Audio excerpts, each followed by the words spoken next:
जय जय रघुवीर समर्थ. शुका सारिखे पूर्ण वैराग्य जाचे, वसिष्ठा परी ज्ञान योगेश्वराचे. कवी वाल्मिका सारिखा मान्य ऐसा, नमस्कार माझा सद्गुरू रामदासा. मला वाटते अंतरित्वा वसावे, तुझ्या दासबोधासे त्वा बोध व्हावे.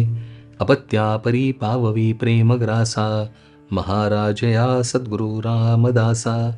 गुरुर्ब्रह्मा गुरुर्विष्णू गुरुर्देवो महेश्वरः, गुरुः साक्षात् परं ब्रह्म तस्मै श्री गुरवे नमः.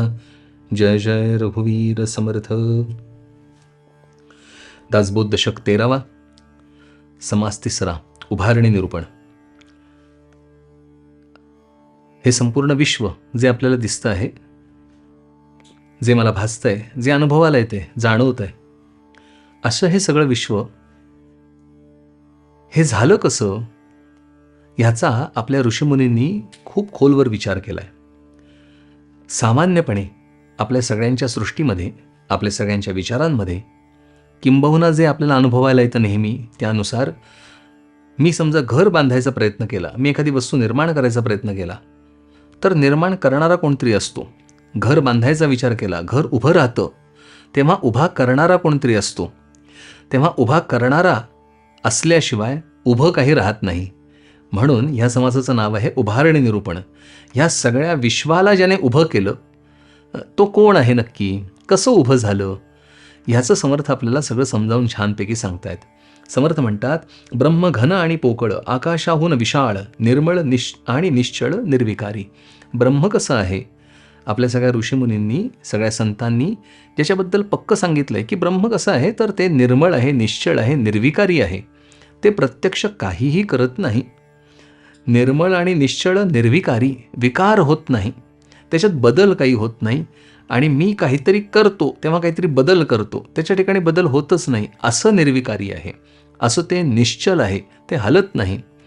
आणि असा परब्रह्माच्या ठिकाणी मग जर ते एकच होतं, तर हे दिसणारं सगळं दृश्य निर्माण झालंच कसं, कशातनं झालं, असे सगळे प्रश्न येतात. समर्थ म्हणतात, परब्रह्म असता निश्चळ, तेथे संकल्प उठिला चंचळ, तया असं बोलीजे केवळ आदिनारायण. सगळं निश्चळ परब्रह्म आहे. आणि याला आपल्या सगळ्या वाङ्मयांमध्ये, प्राचीन वाङ्मयांमध्ये हे सांगितलं जातं की ब्रह्म कसं आहे, निश्चळ आहे, आणि त्याच्या ठिकाणी तो पहिला संकल्प उठला, वारा निर्माण झाला. निश्चळ असणाऱ्या आकाशामध्ये अचानकपणे वाऱ्याची झुळूक, त्याचा अनुभव आपल्याला सगळ्यांना येतो. तर ते निश्चळच असतं आकाश. आकाश हलतं का, नाही हलत, पण आपण उभे आहोत आणि अचानकपणे सगळं स्थिर शांत असताना सहज वारा व्हायला लागतो आणि अचानक निर्माण होतं. तसं समर्थ इथे म्हणतात, तेथे संकल्प उठिला चंचळ, त्या निश्चळाच्या ठिकाणी चंचळ रूपाने संकल्प निर्माण झाला. तयास बोलीजे, मग तो जो संकल्प झाला त्याला म्हणायचं तयास बोलीजे केवळ आदिनारायण. तो आदिनारायण आहे, मूळ पुरुष, तोच मूळ प्रकृती, तीच मूळ माया. तो जो संकल्प उठला, तिथेच ते जे संकल्प आहे तेच मुळी तन्मात्र स्वरूपात, म्हणजे मूळ माया जगदेश्वर, तयासीच म्हणजे षडगुणेश्वर. अष्टधा प्रकृतीचा विचार तेथे पहा, तेच षडगुणेश्वर आहे, तोच ईश्वर आहे, तोच मूळ प्रकृती आहे. तो संकल्प हेच मुळी सगळ्या चराचराचं कारण आहे. आता तो कसा निर्माण झाला, तो तत्स्वरूपात आहे, म्हणजे तन्मात्र स्वरूपात आहे. आणि आकाशाचं तन्मात्र स्वरूप काय आहे, तर शब्द हे त्याचं तन्मात्र स्वरूप आहे. तेव्हा निर्माण झालेलं तन्मात्र स्वरूप तेच ते आकाश, ते शब्दरूपाने, तोच तो पहिला शब्द, म्हणजेच तो संकल्प एकोहम. आणि तिथूनच सगळं निर्माण झालं. तो ज्या क्षणी त्याच्यात थोडीशी ह्या संकल्परूपाचीच हालचाल झाली, आणि ती जी पहिली हालचाल झाली, त्या हालचालीतून हे सगळं जे दिसणारं दृश्य ते टप्प्याटप्प्याने निर्माण झालं.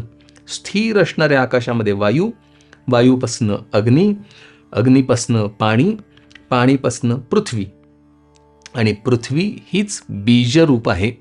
समर्थ आपल्याला म्हणतात, आकाश म्हणजे अंते अंतरात्म्यासी, तयापासून जन्म वायोसी, वायोपासून तेजासी जन्म झाला.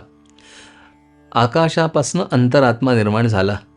आकाशा म्हणजे अंतरात्म्यासी, आकाश म्हणजे अंतरात्मा, तोच तो अंतरात्मा, तेच ते मूळ तत्व किंवा महत्त्व. असं ते एकच निर्माण झालं.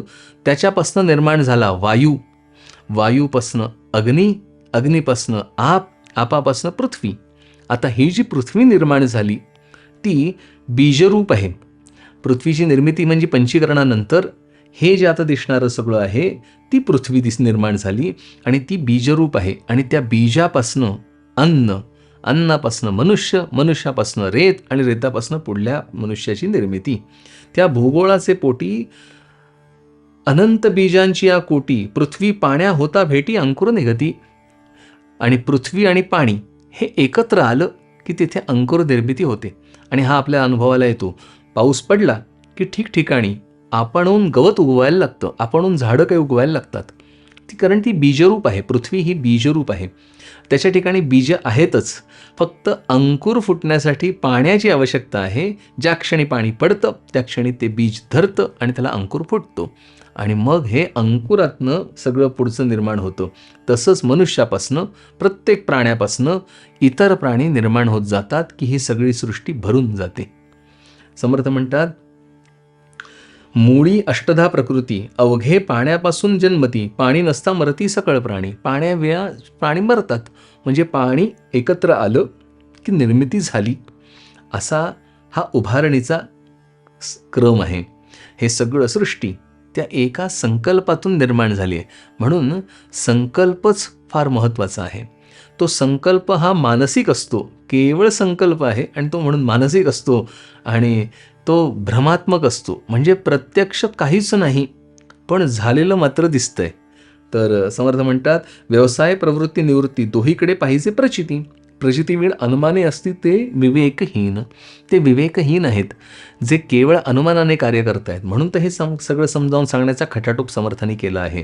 आपल्याला समजावून सांगतायत, मूळ संकल्प उठला आणि त्या एका उठलेल्या संकल्पापासून पुढे एक एक एक एक एक एक निर्माण होत गेलं. तो संकल्प, ते जे चळण, तेच वायूचं स्वरूप. त्यातूनच वायू एकमेकात घासून अग्नी गरम झाला. आजही आपण बघा, जिथे अग्नी असतो तिथे थोडं वर जर हात धरला, काही पातेलं वगैरे धरलं किंवा एखादं प्लेट धरली तर काळांतराने तिथे बाष्प जमतं. म्हणजे अग्नीच्या ठिकाणीच, अग्नीपासूनच पाण्याची निर्मिती होते आणि पाण्यातूनच आळत आळत पृथ्वी तयार होते आणि पृथ्वी आणि पाणी एकत्र आलं की बीजरूप झाली सृष्टी.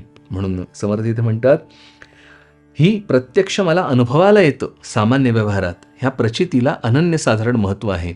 म्हणून प्रचिती घ्यायची आणि प्रचिती घेऊनच पुढे बोलायचे. ज्याच्या ठिकाणी प्रचिती नाही त्याच्या ठिकाणचं बोलणंही निरार्थक आहे. समर्थ म्हणतात, प्रचितीवीण अनुमाने असती ते विवेकहीन.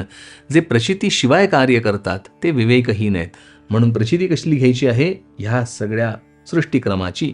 आणि हा जो सांगून झाला हाच मुळी उभारणीचा भाग आहे.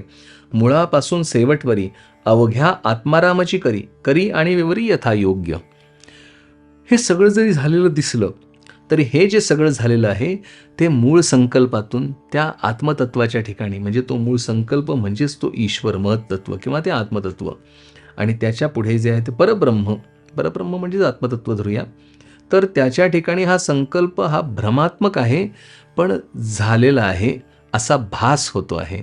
आणि म्हणून हा भास त्याला जर तात्पुरता खरा धरला, तो नाही पण तात्पुरता जर खरा धरला, तर ह्या खऱ्या धरलेल्या गोष्टीच्याच आधाराने हे सृष्टी निर्माण झालेलं सांगता येण्याची शक्यता आहे.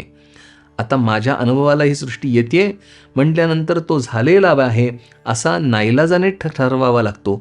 आणि त्याचा विचार करता करता काळांतराने मी त्या विचारावर दृढ होत गेलो की लक्षात येतं हे सगळं संकल्पात्मक आहे. संकल्प झालाय म्हणजे संकल्प संपणार पण आहे. आणि म्हणून जे उद्भवाला येतं ते विनाश पावतं आणि जे विनाश पावतं ते शाश्वत नसतं. आणि म्हणून हे सगळ्या सृष्टीला खरा अस्तित्व नाही, केवळ भ्रमात्मक आहे. म्हणून मुळापासून शेवटवरी अवघा आत्मारामाची करणारा कोण आहे, हा आत्माराम आहे. तोच सगळं हे काय ते करतोय. तोच या पृथ्वीच्या रचनेचा सगळा खटाटोप करतो आहे. आणि रचना करून झाली की त्याला गोळा करण्याचं म्हणजे नष्ट करण्याचंही पराक्रम त्याचाच आहे. तोच तो मूळ अंतरात्मा, असं समर्थ आपल्याला समजावून सांगतात. जय जय रघुवीर समर्थ.